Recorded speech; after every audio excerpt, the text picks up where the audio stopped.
Hey, Hello. friends. Hi. What's What? up? Oh Were my you gonna God. copy me? We just keep saying the exact same thing at the exact same time. Okay, Laura, take it away. Okay. Hello, everyone. Welcome to Fuck Wellness. My name is Laura. I'm Mallory. And I'm McKenna. And Laura's having a rough day. There may have been a few tears before we started recording, and that's okay. Yeah, there have known to be a few moments like that with me. But I did have a little cry before the pod, but honestly, I was really needing one all day. So I'm really happy that I got it out. Yeah, were you having that feeling where you're just like all day, you're just craving like a little sob?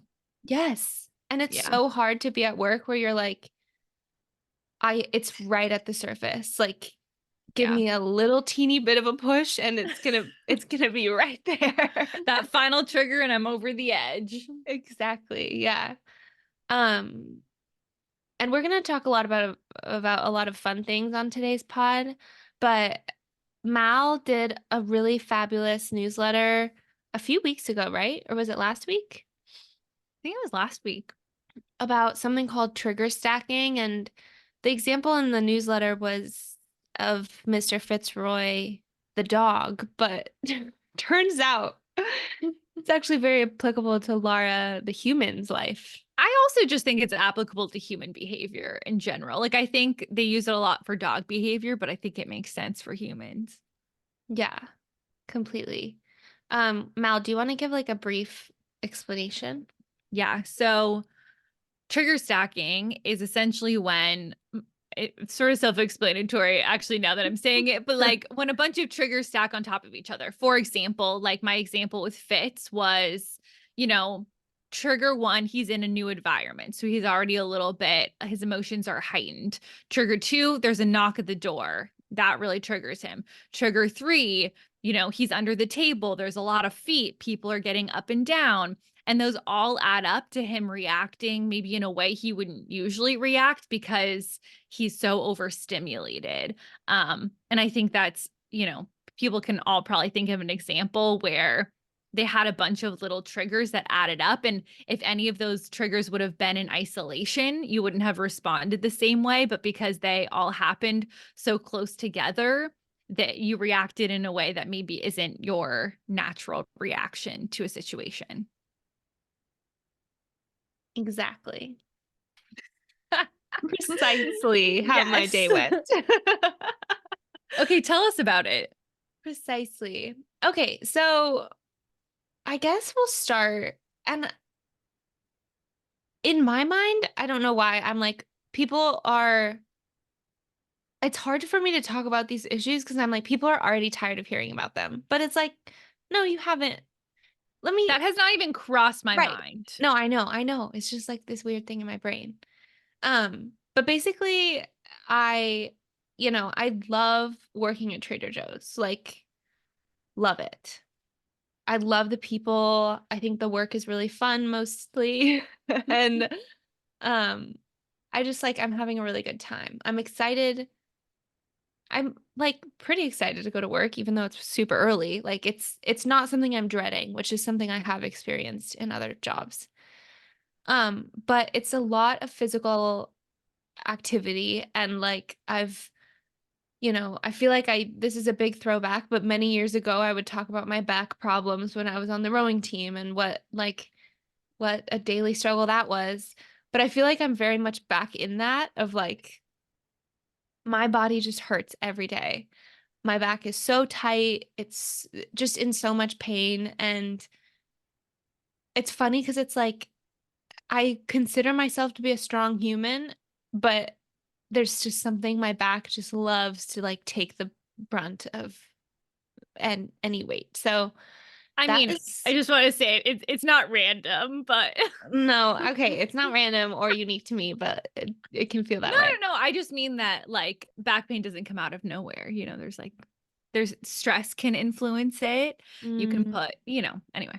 Sorry. yeah, so true. Um, so I feel like that is like kind of my back my constant background noise trigger right now is just like my body is in pain. Um, I am doing like the best that I can in terms of like really gentle movement on it and like rolling out and whatever, like baths every night. Like I feel like I'm really trying to nurse it, but it's just, I don't know, it's scary when you're like, I have this new job. I really, really like it, but my body is not reacting well to it at all. So that is not good. Trigger number two, just a hard task at work, I guess, kind of a gross task, with some rotting food. And then what other triggers? I feel like just another background noise is like financial stressors right now, which I have a lot of faith in this year that like I feel like I'm gonna get over a hump of some sort, but I definitely have been operating in quite a low in terms of finances. So there's that stressor of like, I need this job, like I legitimately need it. Um, and then yeah, I like made a mistake with this thing that I had applied for. I basically missed an email that um was asking for additional documentation and I missed it. It was last week and they basically emailed me today like your application to this thing has now been withdrawn. And it just like I saw it during my lunch hour and it was like definitely my final trigger of like I am ready to crumple. Um but I don't know. I feel like I told a lot of people at work, like, I'm having a really hard day. Like, um, please look out for me. And I just like, I really appreciate the way that everyone, even though they didn't need to know exactly what was going on, they were like, yeah, we are going to support you however we can. But then it's like, okay, there's only so much you can do, right? You still have to do your job. You still have to like do the tasks in front of you. So, yeah, crawled to the finish line, got home from work. I had basically texted Ken. I was like, I'm in a low right now. Like I've definitely spiraled a bit. And she came home and I was having a little dance, a little dance party by myself to try and fix my mood. Yeah. I think the hard part about getting in moods like those is like you're really the only person that can get out of them. It's Mm-hmm. like me asking, can I do anything to help? Like, no, there is like really, I mean, other than feeling supported by the people around you, it's a very like internal thing, you know? Totally. But it's also like it's a mood, yeah, but it's also a natural reaction to life circumstances. Like Yeah, I like it can doesn't need to be fixed, no, you and like know? even yeah, even hearing about it, I can like viscerally put myself in feeling exact those same feelings in like different jobs that were hard on me or different like times where I felt really stressed about money. Like these are core worries. So I think that it makes sense to have it be just heavy. Like it's a heavy thing. Not that it's not going to be okay or that it won't feel better tomorrow, but I think there's danger in not like being curious about this, you know? Hi, Ryan. Hello, podcast. Oh, hi. Hello, Ryan. We're having a little It's your family face. moment. Yeah. You guys are a really With cute one of family. McGibbons. Yeah. I Fitz think says that he wishes you didn't feel that way, but understands where you're coming from and is yeah. sending you a lick. Yeah, if anyone understands trigger stacking. Yeah, honestly, Fitz is Mr. Trigger Stack, so he Yeah. understands fully every day. Every day. Every day. But yeah, I just started telling everyone like tomorrow's gonna be the best day ever. And they were like, so true. So that's what we're calling in is the best day ever tomorrow. Mhm. And I mean, you're going to take a bath after this, we heard. I'm gonna roll out, I'm gonna take a bath, I'm gonna probably ask Ken for some physical touch. I'll prep for that now. So yeah, we're excited to do that. Not to like play therapist right now a little bit, but yes. I don't know if you're gonna like it. Oh shit. Okay. I think number one, everything that you've said and all the feelings that you are feeling are 1000% normal and like predictable in the sense that you are reacting appropriately to major stress. I think that a lot of these opportunities that you've been shown in the last few weeks are calling you in kind of a brutal way. And as someone who has been called in brutally in other ways, not the same, it feels like you're at that moment in life where you're like, why me? Like, why me? Why am I at this? Not that you're thinking that necessarily, but sometimes it can feel like this crushing weight of like, I have 6 balls that I'm juggling in the air. Like that's the analogy I always give. And I think this happens a lot of times, not always. Like, I'm not saying that every part of this is due to anything, it's a lot of different factors.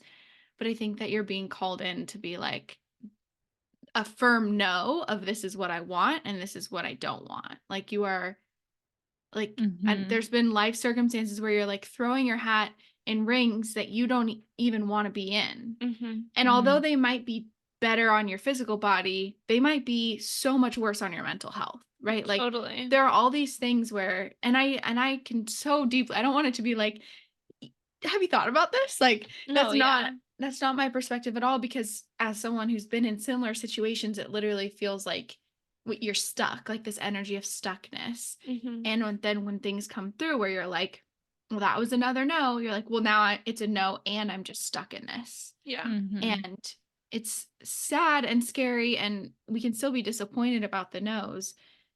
But I think as someone who's maybe like a week out of like some of these feelings, I just mean that kind of just, I'm not that far out of them.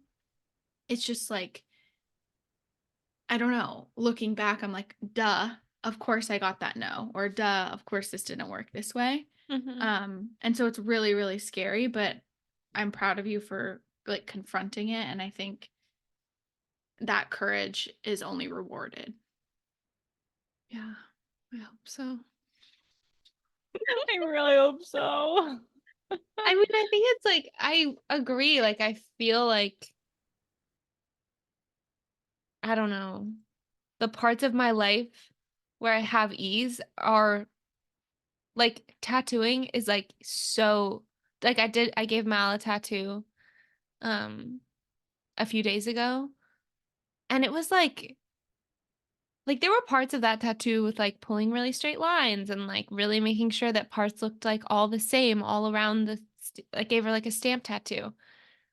And like it was just like it just like flowed out of me. Like it was not a hard, grindy, painful process at all. And I'm like like I know that there's going to be, if I'm going to listen to this episode in a year, I'm going to be like, Laura, you're so freaking silly. Like just do the goddamn thing, but it's hard. It's so hard. I feel like this moment is perfect to schedule a 90-day dinner. Ah, get out your Mhm. calendars. Yeah, literally invite us to something in 90 days.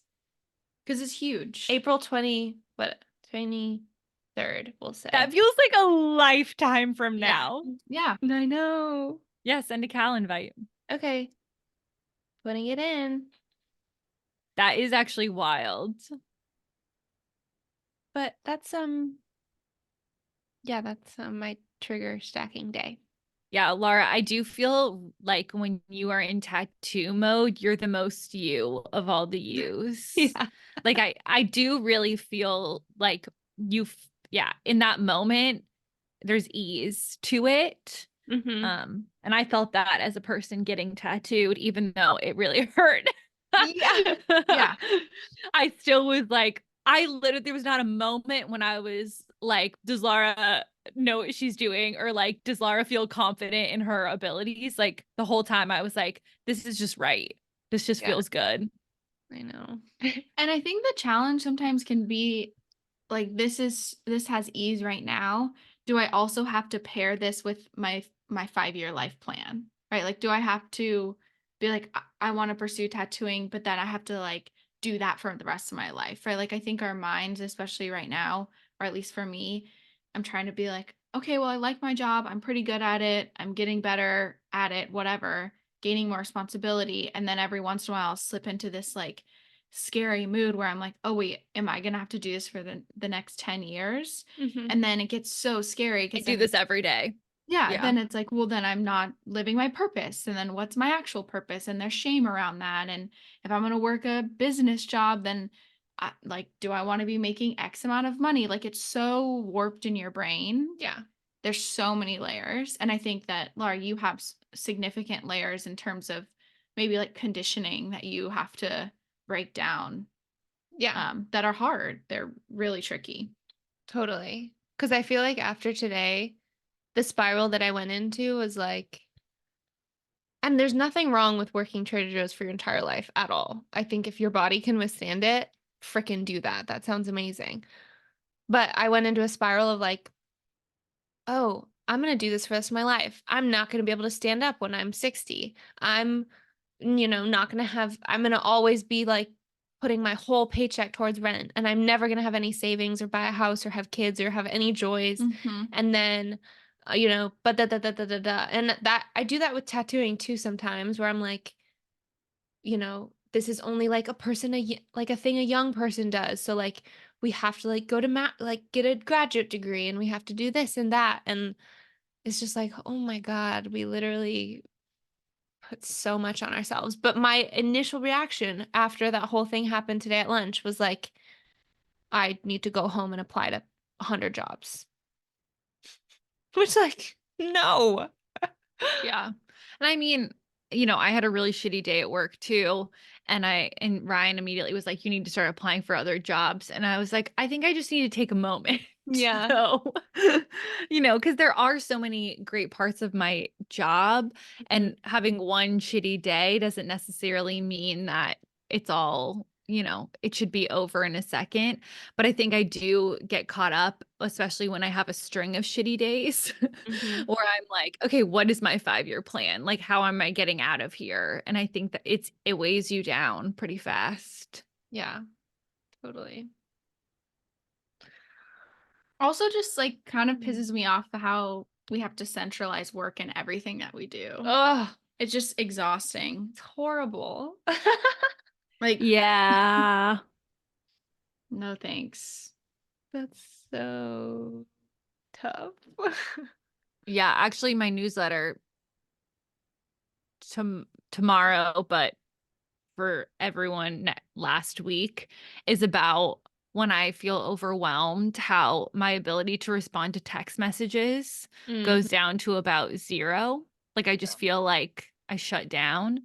And I feel like I'm in one of those periods where I'm just failing all of my friends because I can't respond to their messages. And that makes me feel like an unreliable person, even though it has nothing to do with my moral character. Completely. Yeah, that's so relatable. Yeah. I have this example and it doesn't fit like perfectly for what we're talking about, but I'm finishing up my certificate program and I'm a little overwhelmed because there was like a whole module that was all pre-recorded, so I didn't know that there was like 8 extra hours that I had to do in this class. And so I have to get it done by the end of the week, but I was listening to one yesterday this morning, and they were talking about, it was an integration session, so they were talking about the overwhelm that a lot of students in this course were feeling of like having to, it's just like so much knowledge, and how are we going to take that knowledge and integrate it and then use it as practitioners. And it was just like everyone was freaking out, and it turned into the students giving a lot of criticism towards like the course creators, like, you should have done things this way, or like, we're not getting enough hands-on practice, or this is too much content, or whatever it is. And one of the practitioners, their name is NChem, was like, everyone just like take a few deep breaths And they went on to explain this gorgeous explanation of how we have this ingrained in us and conditioned in us that we have to dominate and master what we're learning. Like we have to completely Mhm. dominate it. And she was using that term she was like, I'm using this term wait, what's the word I'm looking for? Intentionally. Because it is that. It's like in this model that we live in, we're dumped information into our head and then we're expected to spit it back out again. And we have to have mastery of that knowledge. And they were just like, what if you sat with this I don't know, beginner's mind in Mhm. this knowledge and celebrated the new thoughts that come from a beginner's mind hearing it for the first time and thoughts on your process integrating it and can you like live and breathe with it in this way. And I feel like it changed a lot of my perspective about even other life stuff. Like with job, we're trying to like master a career and get on a track and have this perfect timeline. And for what? And also, we've seen and we talked about like last week when Mal was here, like there's even if you had hit a certain marker, I truly believe that similar feelings would have surfaced at some point, right? Like Mhm. this is just unfortunately like a moment where everything's happening at once, but we know this that like even if you were making $90,000 doing an engineering job, let's say, these similar feelings might have come up in maybe a similar way. Yeah. So that's my piece. I feel like that's so helpful to say in an education space because That's what I like was thinking too. yeah, like I'm thinking back to the last time I was in a class or like in a course and it's almost violent Yeah. the way that people are immediately like I need to be so immediately smart and got this whole topic when it's like, wait, we just learned something super hard, you guys. Like, can I be bad at it for 0.5 seconds? Is that Yeah. okay? No, Yeah. you Or know? even just like not understand it. You Yeah. know, like I feel like there are topics or activities in my life that I have to just sit in the discomfort of not getting right away. Like even tennis. Like I know that's kind of a niche example, but it took me like a full 3 days of sucking, being so bad at tennis before I had like one light bulb moment of like, "Oh, okay." But it was really hard. Like it's really hard to like quote unquote appear to fail in front of other people. Mm-hmm. Yeah. I've noticed it a lot with like if I'm like talking to someone and I'm like, "Oh my god, wait, what was that movie?" or like, "What's that word for that thing?" Being able to just be with the other person and be like, "Huh, I don't know." Like that's really strange. I don't remember who was starring in that movie. Instead of like whipping out your phone and being like, Yeah. Nicole Kidman, let's like just literally don't know for a second. Like it's good for you. Ryan and I have been fighting about this nonstop because Really? Ryan has to know literally everything the second he thinks about it. That is such a And man thing, I think. For and real. sometimes like I'm trying to think of a good example recently, but like you know, we'll be driving and he'll see a sign for something and he'll be like, pull out your phone. And I'm like, what? He's like, I need you to look that up. And I was Hmm. like, I don't know. I'm kind of okay not knowing. Yes. Like, No, it's kind of a funny thing. Hannah Berner does a joke in her stand-up of like men when they go to new places, immediately they look up like population, facts of the census, like Is whatever. this like a Roman Empire thing? Yes, yes. And she did like crowd work where it was like all of the men were like, yes, I do that. Like anytime I go to a new place. And Yeah. it's just like, I don't Ryan know. totally does that. It's like FOMO of information, like fear of Yes. missing out. If you don't Google that sign that you just drove by, how your life will be worse if you don't have that information. When it's like, oh, it's gonna be okay. I also think it's just anxiety. Like we have Yeah. anxiety that we have to know everything, that it's like Mal was saying, like it's okay not to know things. Yes. Oh my gosh. Like I didn't know that planet Earth is largely CGI. So Mel, that's my we've been contribution. watching Planet Earth, and like I would say over 3 times Ken of like footage of dinosaurs. No, I don't do it with dinosaurs. That's obvious. No, old animals. And there's no shame in this at all, but like No. many years ago, animals Ken being like, well, that's real. And I'm like, here's my argument to this is that I don't do it for an animal that no longer exists. right. No, but like a very old version of a bird. Yeah, I'll be like, Millions of years ago yeah, bird. that closely resembles a flamingo. I'm like, do you think they just filmed flamingos for this? That's a real question I have. And then Laura quickly says, no, no, that's CGI. I think CGI is very smart and probably See, got Ken images sitting in of- the not knowing, you know? Yeah. right. And also maybe I don't know. Maybe I don't know. Maybe they have footage of chipmunks from 12 million years ago. I don't know. Maybe Planet Earth has done amazing things. So Okay, can I hear the Korean spa story? Yeah, that was on my list. I just feel like it's been really like on the edge here, and you guys Yeah. keep being like, you can listen to it when we record. So Yeah, here's me pushing for it. we need Yeah. Carolina here. I know. I wish she know. was here. Well, a few days. Well, okay. Let's back up. Carolina was coming to visit us for New Year's and the first week of January. And one day I get a text from Carolina that says, "Hey, are you interested in going to a massage situation?" And immediately, if I hear massage, I am in. Like, Yeah. you don't have to sell me at all. Mm-hmm. And so I said yes almost immediately. Carolina was like, "Great, perfect." And then I don't know when we found out more about this place, but it slowly starts to trickle in that like prepare to be naked at this massage place. How did Now, that even come up? How would you know that ahead of time? I didn't. We were on a walk or something, and Someone in Carolina's family, a family member of Carolina, has been to a Korean Mm. spa like this and was like, just so you're aware, like, don't be shocked by this kind of a thing. yeah. But for a while, we were like, oh, some people wear bathing suits, some people don't wear bathing suits. We were like, are we going to be fully naked? What's the deal? Yeah. And so we agreed to do this, and we had kind of set this intention of doing it right before the new year to kind of, it's like a scrub and massage. So we kind of wanted to leave the old, prepare Mhm. for the new. And let's just get into it. Let's just tell the story.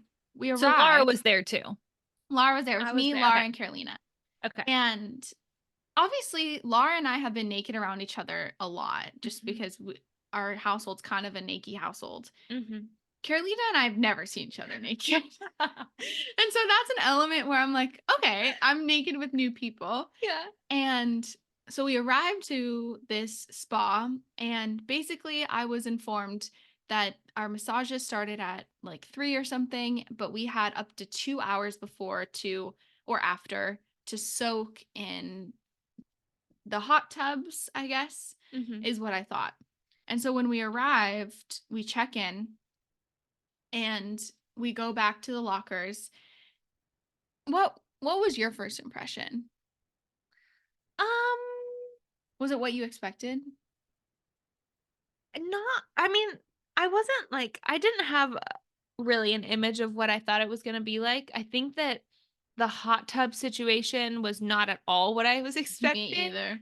Because I've been to like a bathhouse kind of a thing where like you are naked and, you know, it's like a communal thing, but like very, like much lower lighting, and there's smaller, like little rooms where people can go and have a bit more privacy, or like, you know, there's not a big shame piece or like rule about no bathing suits at all. In this place, we walk in, it's like fully lit, like bright industrial lighting throughout the whole room.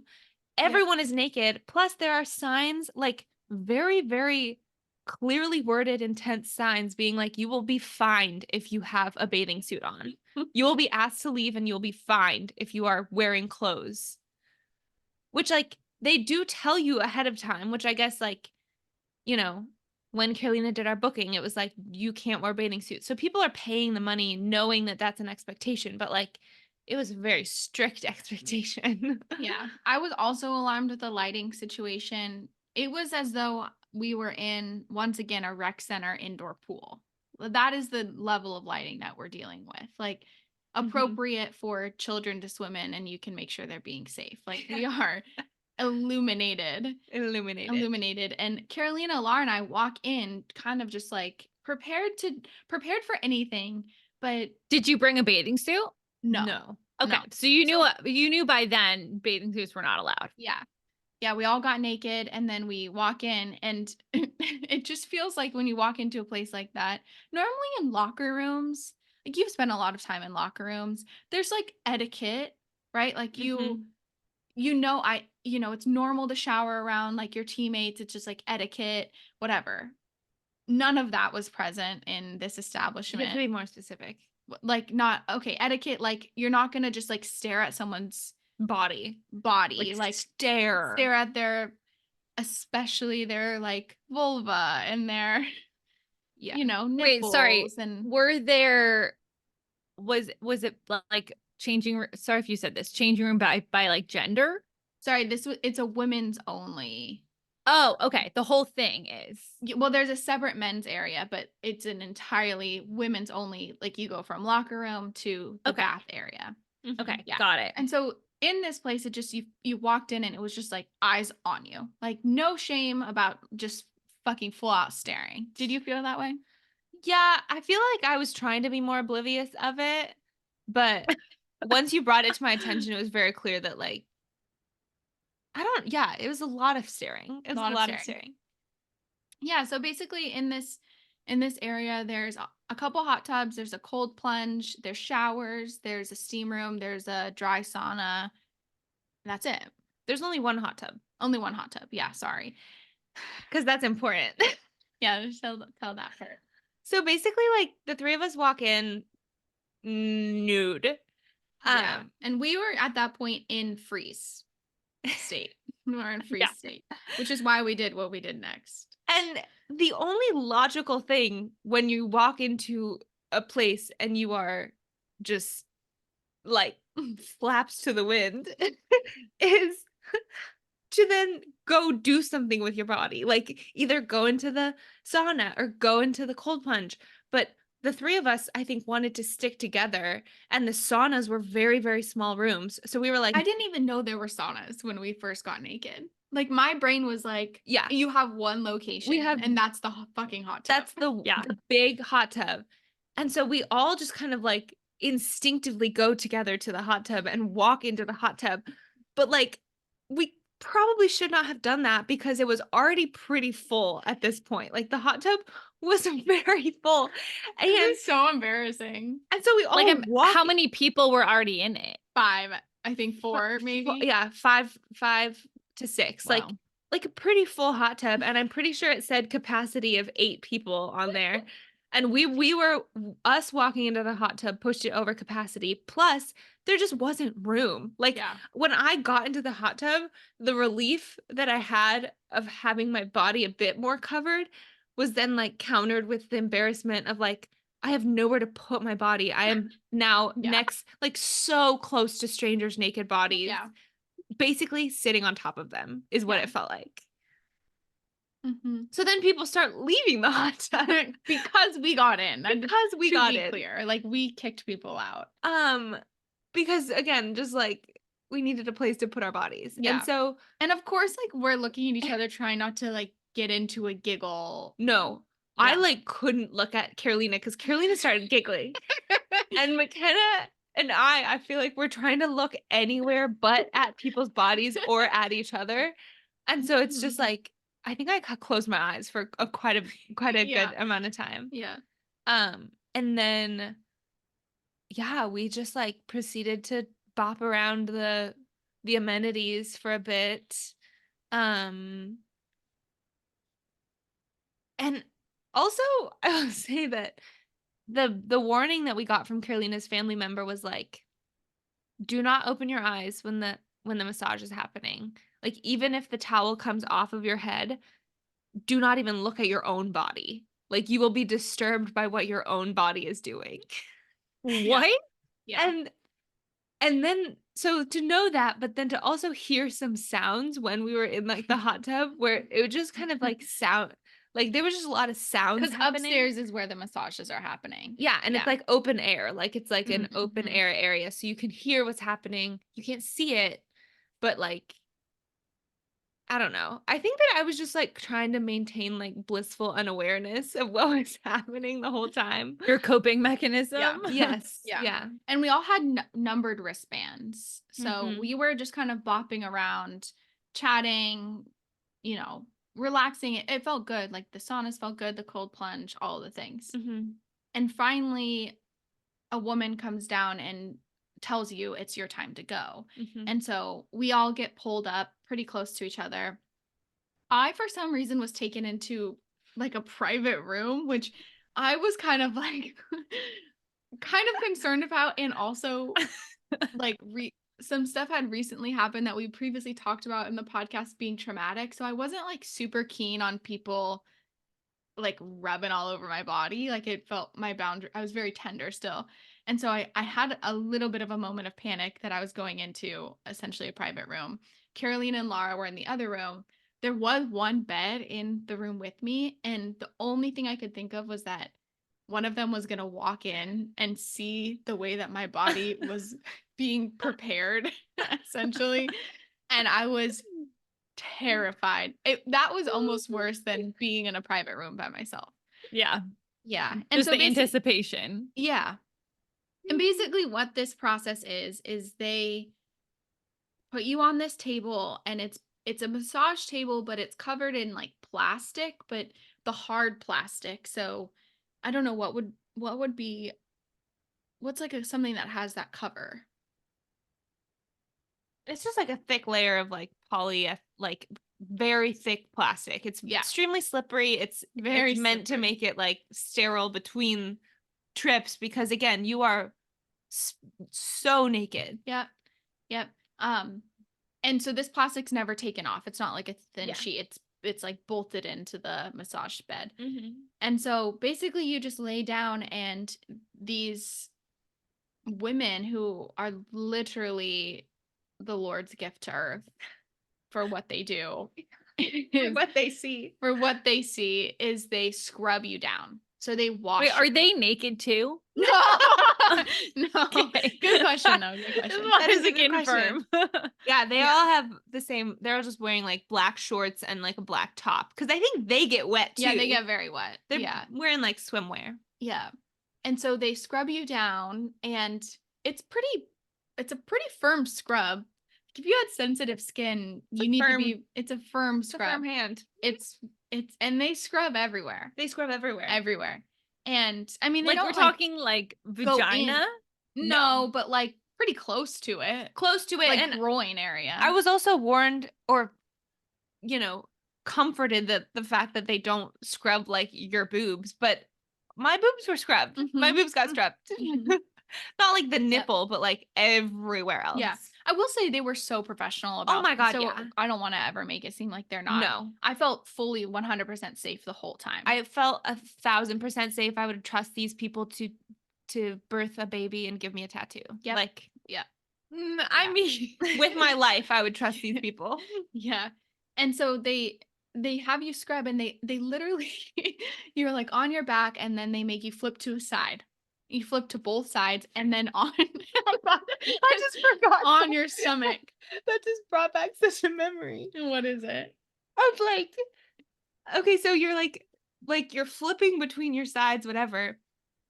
And I'm sure if you've ever like laid down, you know the feeling of like if you're laying on your front and then you kind of kickstand your leg upwards, so your butt is a little bit in the air, your whole like everything is to the air. They basically had you in that position, just scrubbing you. And again, I was in a room with like 8 other people. Some people are standing up, some people are at different moments of the scrub. So it's like at any point, anyone could just be looking up into me. Yep. Yep. Yep. And then when each side of the scrub is done, you just get hot water just thrown on you. They'll just take like a big bucket and they no warning. And they just whoosh, like push it on you and it's like crashing into you. Yeah. It gets rid of the soap for sure. Yeah. And that process takes a while. The scrubbing process takes quite a while. Yeah. I would say the scrubbing was about half an hour. What? And then, Yeah. yeah. Yeah. And then you get up, and this was the most awkward part for me, is that you get up and they hand you scrub so you can scrub your own face. And this really, like, I don't know what it is, but milky kind of mixture Mhm. felt really good. And then there's this moment where you're standing up naked after the scrub and they take buckets of water and throw them on you. Yeah. And that was the hardest part for me because I was sitting there and I was like, I don't even know what to do with my hands. So I just keep them like this and then say Thank like you. thanks. And then I was under the impression that it was like scrub and then let's move to a nice calm massage area. No, ma'am. We go right back on the table and that's when the massage starts. Pretty good massage, I will say, but in the first 30 seconds, my gal was straddling me, which I was like, holy shit. Like, we're in it. And yeah, really good though. They gave a nice little facial. Yeah. And I didn't get straddled. A really good hair scrub. If anyone's wondering, I sadly didn't get straddled. And so they're straddling your naked body, just to confirm. Yeah. Yeah. Maybe they just wanted to ride McKenna's butt because I get that. I get it. I get it.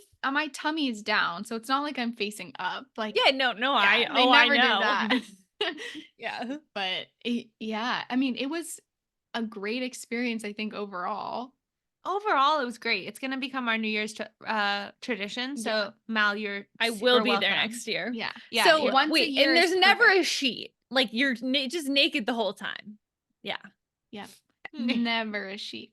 Never. By the end of it, you're fucking freezing because you're just naked on a plastic table. Yeah, and they've like grated a whole cucumber onto your face Yeah. for the facial, Yeah. which felt really nice. Like it felt Really so nice, nice. but it was like I'm so distracted by the fact that again, people can see inside me. You're just like naked in this really bright lit room. You're waiting for this person to do whatever they're going to do next. You have no idea. And then you hear grating happening behind you and your eyes are closed. Like imagine just putting yourself in this moment where you have to release and surrender completely to the Mhm. experience. Yeah. You just Mhm. have to say whatever happens next is what happens. Whatever my senses are telling me. Yes. I it's gonna feel be fine. similar, Mal, when we got our massage in Thailand. Well, I was just about to say this Yes. sounds very familiar. They thought we were a couple and that was totally fine. So we got to take a bath together. But a it's like naked bath in a heart-shaped tub with literal rose petals in it. Yeah. I've Yeah. never heard this. Mhm. I'm so Yeah, jealous. we got they massages kept- in the same room right next to each other. Yeah. And honestly, it was really touching because they were really excited that we were a couple. So Yeah, and they were Yeah. so welcoming. They Like were they really- were not at all judging that we were a couple. No. Oh my god, that's so Yes, cute. because they didn't speak much English, so they asked like, "Are you together?" And we were like, "Yeah, we're Yeah. together," but they thought we were together. And so Yeah. similar vibes where you just have to be like, "Well, I mean, I'm here for the time, and I'm gonna get something out of it, no matter what it was." No, But- that time really brought us together, I think. It shattered Yeah. some barriers, you know? It did. That was early in my journey of life, 2020, 2019. 2019. 2019. Yeah, wow. That sounds like quite an experience. It really was. I Wait, can I will- ask how much it was per person out of Mhm. curiosity? It was It was- 110 or something. I would think it was 120 per person and then 20% tip cash after to your masseuse. That seems reasonable. No, it was really reasonable. I mean, it's- you could soak out 4 hours in there. yeah. Mhm. Yeah. I mean, and you'll never be cleaner than you are Oh. after that. Oh my gosh, I felt so clean and with, ready for 2024 with my new deep With layer of no skin. flaky skin.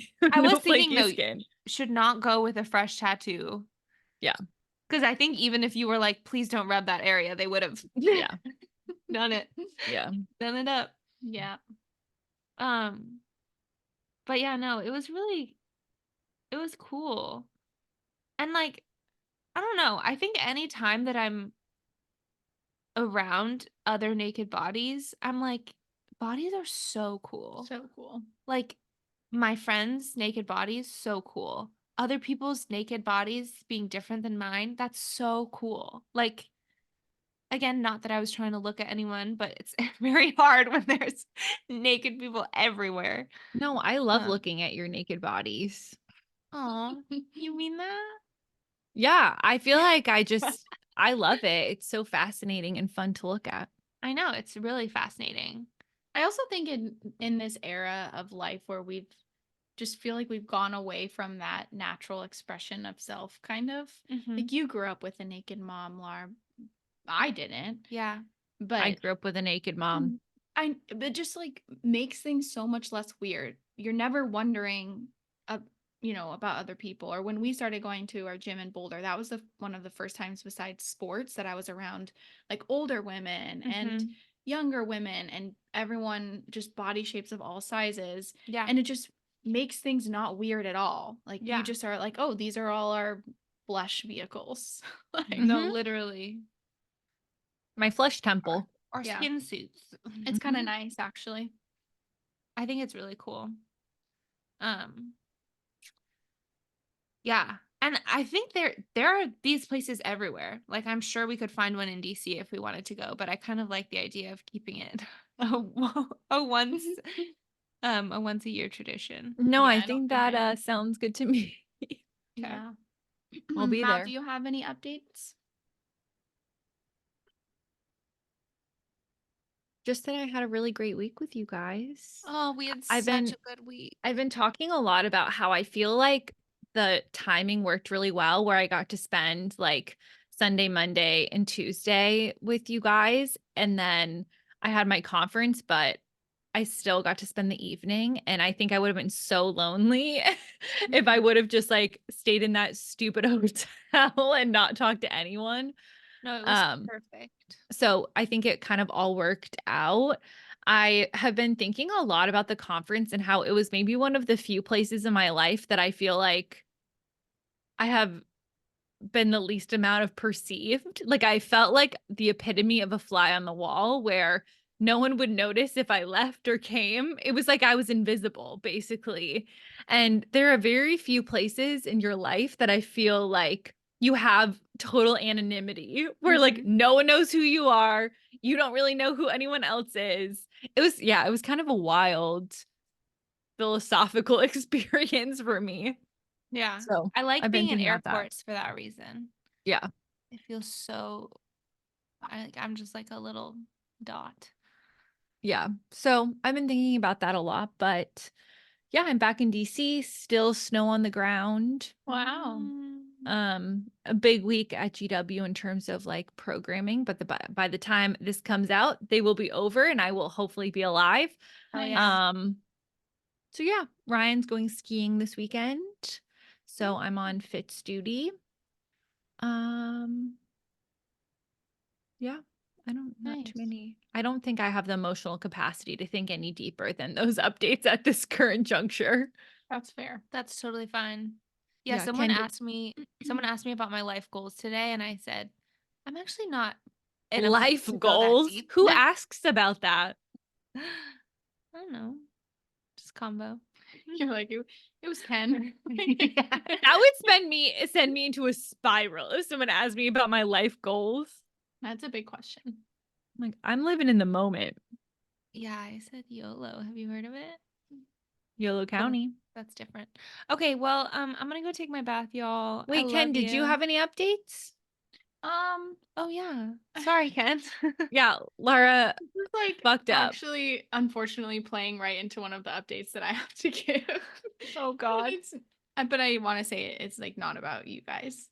But I have had But um I've Well, two things. One, I told Laura this last night, but I have kind of this journal session that I've been planning for a while of wanting to kind of break down these parts of my life where I feel shame around, or these kind of pockets of things where I'm like, for example, like I have shame that I don't feel like I can tell someone what my purpose is. I have shame that I'm not making more money. I have shame that I'm not a therapist. Like, but they're not always rational, and so I'm kind of dreading doing this journal thing, but I think it's important. But the way that my body's reacting to the anticipation of doing this journal is pretty wild to witness, and it's just all of my protecting parts just being like, no, please don't. Like, it's just kind of a scary thing to dive into.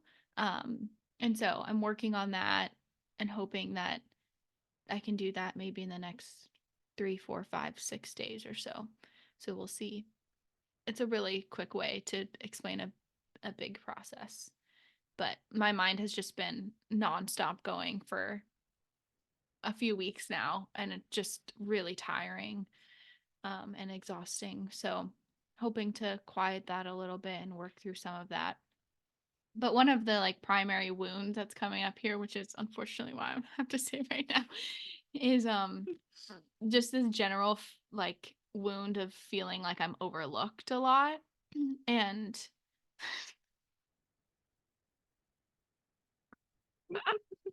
I swear I'm not trying. Ryan's just asking me questions. That's fine. This That's is fine. exactly the worst way that this That's okay.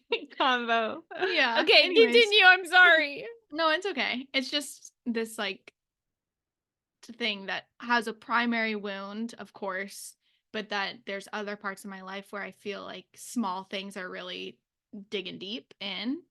Um, and yeah, just tricky to navigate. But do you want to talk about what your brain is doing? Like being like, think about anything other than this journal dump, like what's happening in your Yeah. brain? Yeah, part of that is because it's so kind of tender to go into something like this. My brain is just trying to create kind of absurd scenarios of things that people are doing that aren't real and aren't true. Of I don't know, yesterday I was getting into the bath, like I had a totally normal day. It was busy day, like my mind was really used up, but at the end of the day I just kind of got in a weird mood, and then when I got home I was like, Laura's fake friends with me, and like she's actually friends with all these other people, and they actually talk about me, and they don't, like, everyone's just pretending, which is this is something that's come up before in therapy, and so it's not an abnormal thought, but I think it makes it tricky sometimes to advocate for yourself, like, hey, I need this from someone in terms of maybe the overlook situation, because my brain is also lying to me a lot. So I'm having a hard time distinguishing what is an appropriate thing to kind of bring Yeah. to the surface versus what is my brain having a major reaction to, hard things that really hard, deep wounds that I'm processing that need to be processed, and I'll take my time with them, but it's tricky. Like it's easy to minimize it because you're not sure if it's reality. Yeah, or I go down this spiral of being like, oh, if I bring this up, then it's like, then I'm gonna get in a fight, and then the fight is gonna end like ruin a relationship. And Abandonment. yeah, Going back to the theme. yeah. So Yeah. But also going back to the theme of trigger stacking, because I Mhm. feel like there have been moments before where it's like, oh, this thing happens. And then also I'm thinking this. And it's like triggers, I feel like, can either be external or like completely an internal in your brain thing that you're putting on yourself again, like totally. layer after layer after layer Totally. until. Yeah. And you're working with different parts of yourself too. So it can also be these triggers that other parts of you have. That's Mhm. still your internal world, like Laura was saying, but Mhm. it's I don't know, it can be really overwhelming of just it's a quick spiral. Something small happens, and then it's back to the wound of being overlooked and forgotten, or not thought of, or not, like your needs don't matter. A bit, it's like a quick roll down. So, yeah.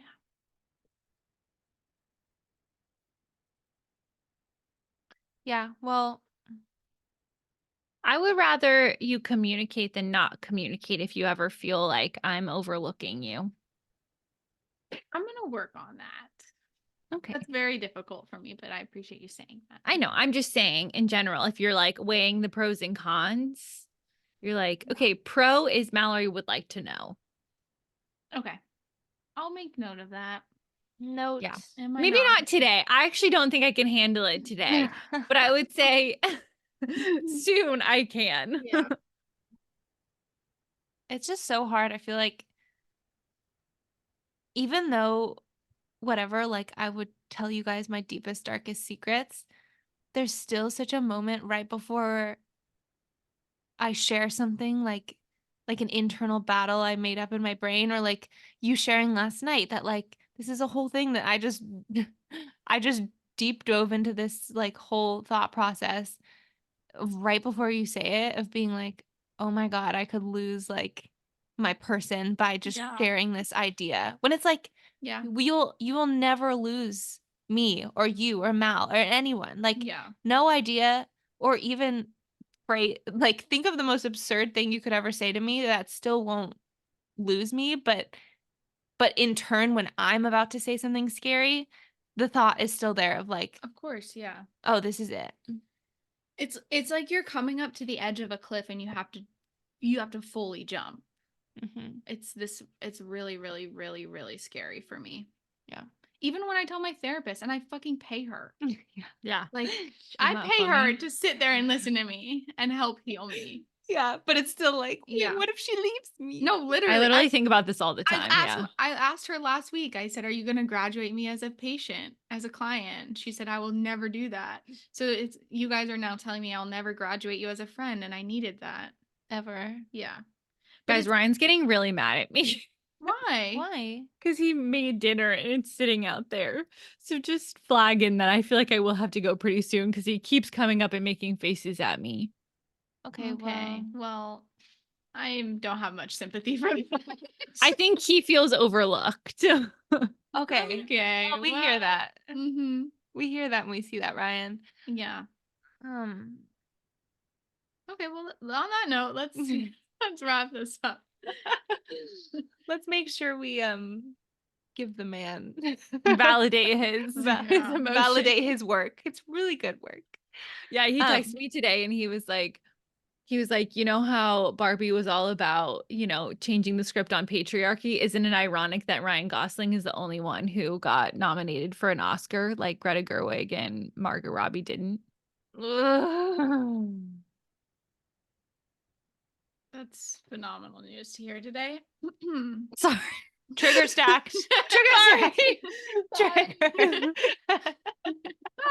Too many triggers. Yeah. Ugh. All right. Okay. Well, Really ready to be escalating. done. Okay, I love you guys. Love you. you. Bye. Bye.